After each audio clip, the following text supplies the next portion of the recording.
often don't talk about how the various systems of privilege and oppression shape who has the right to claim the social and legal status of mother. But what happens when a woman doesn't want to keep her child? Or the woman who doesn't want to birth a child, instead, she would like to nurture and love a child as her own? Should we stigmatize either of these women because of the choices they make? We need to start looking at adoption in new ways by letting the mothers among us speak about their experiences, past and present, because their voices have been missing from our conversations.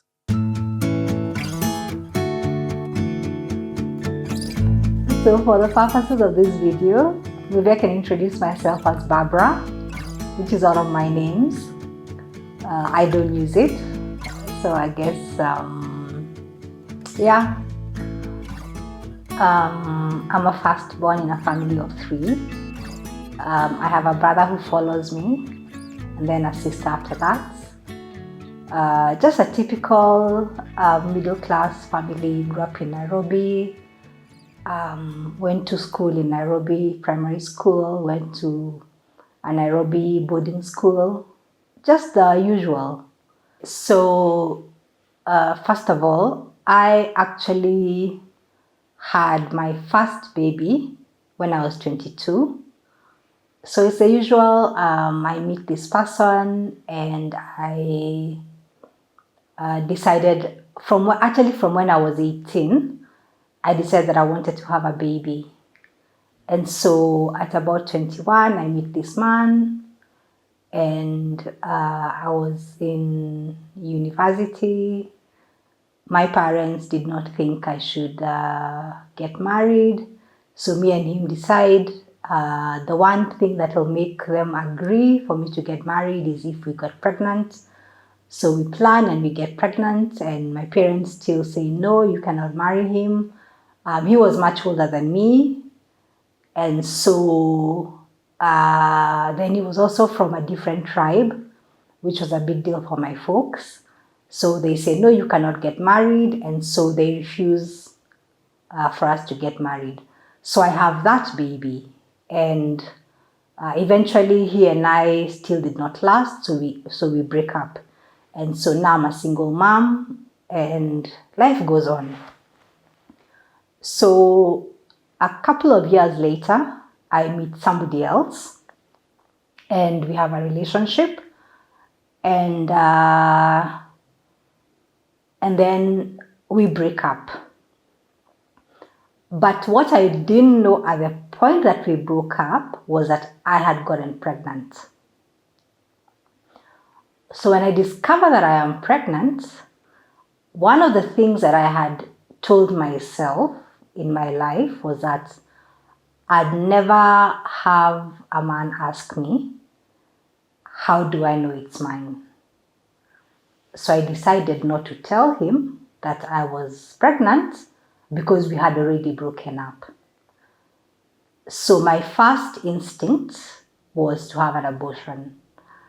But here I was pregnant, I was jobless, and I was living at home with my parents. And I already had child number 1. So because I wasn't working, I didn't have the money to have an abortion. And so one of the things I decided to do was to induce an abortion on my own.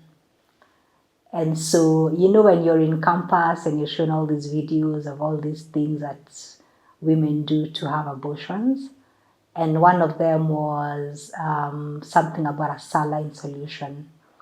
So this day I mixed this salt and water solution, and I tried to inject it into my uterus through my stomach. And it didn't work. In fact, all I got was just an abscess in the muscular tissue in my stomach. And so when that didn't work, I had to get a bit more creative. So I went to the pharmacy and I got some more syringes with needles, I think like 2. And I gave them some cock and bull story about how I worked for a nursing home, and so there is a hormone called oxytocin that induces labor. It's actually what is used to induce labor when a woman has maybe like broken her water and contractions have not yet started. So I got 6 vials of oxytocin, and I went home and I injected it into my body to trigger labor and hence an abortion. And it didn't work. Like, I just got a twinge. And so I basically gave up on getting rid of this baby that way. And so I had to now come to terms with the fact that I needed to resolve this a different way. So I thought maybe I could give up this baby for adoption. And this was 2002. So we barely had cell phones, and we didn't have a phone at home. So I remember I went to the nearest phone booth, and I went through the phone directory, and I looked up the one place that I thought might be able to help me, which was Child Welfare Society. So I looked up their number and I called them and I asked them where they were. And they happened to be down the road from where I was staying. So the following day or a few days later, I went to them and I asked them, can they facilitate me giving up my baby for adoption, because I was pregnant and I had wanted to have an abortion and it wasn't possible because I couldn't raise the money to have an abortion, and what was the procedure. And so they said yes, it was possible, and they walked me through the process. And so that's how I started on that journey. So once I got in touch with Child Welfare Society and I went to see them, then I was attached to a social worker. And so she counseled me. She made sure, just by talking to me, that this is what I really wanted. We had a number of counseling sessions. She walked me through what the process would entail. She walked me through especially the, can you say, psychosocial aspects of it, of giving up your child for adoption. And then she walked me through the legal aspects and what the legal process was. And I was ready. Well, one, there was relief.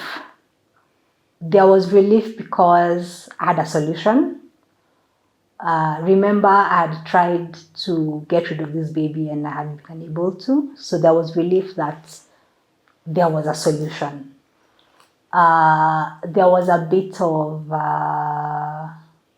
apprehension because this was something I'd not done before. There was the general hormonal and the rest of that stuff that goes with being pregnant generally. So it was a mix of, I guess, a whole lot of stuff.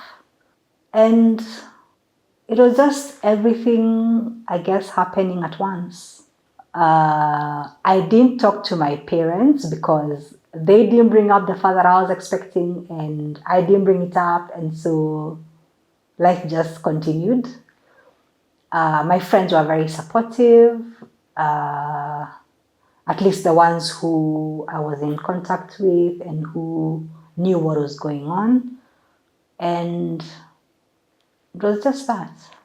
I'm not sure how the system works now, but there were 2 ways you could do this. The first one was you could go to a hospital of your choice, have the baby, go home with the baby, and wait until there was space in a government-run children's home, then take the baby to the government-run children's home.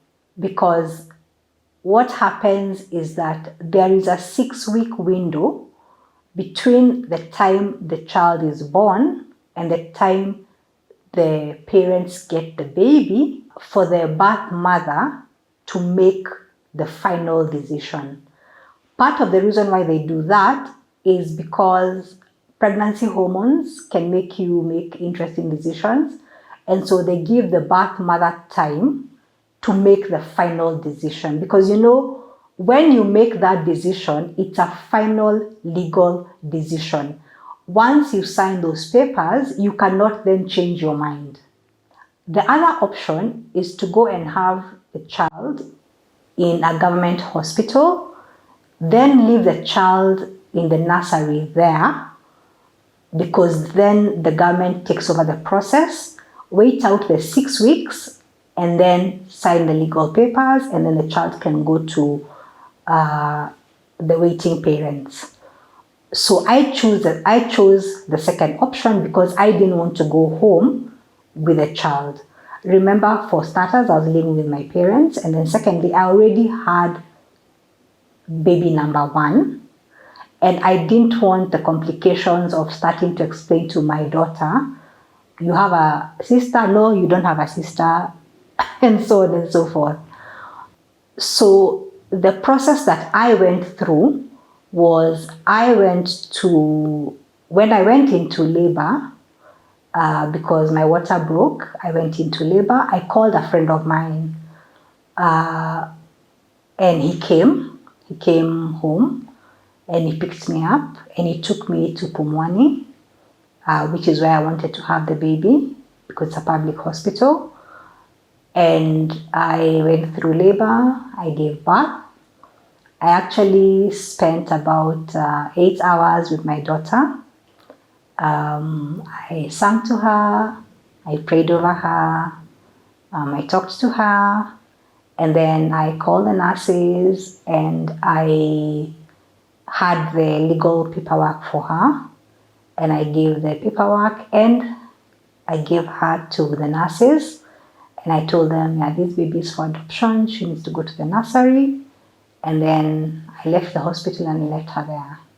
So what the process is supposed to be is that in those 6 weeks, normally newborns are normally in high demand because they are clean slates.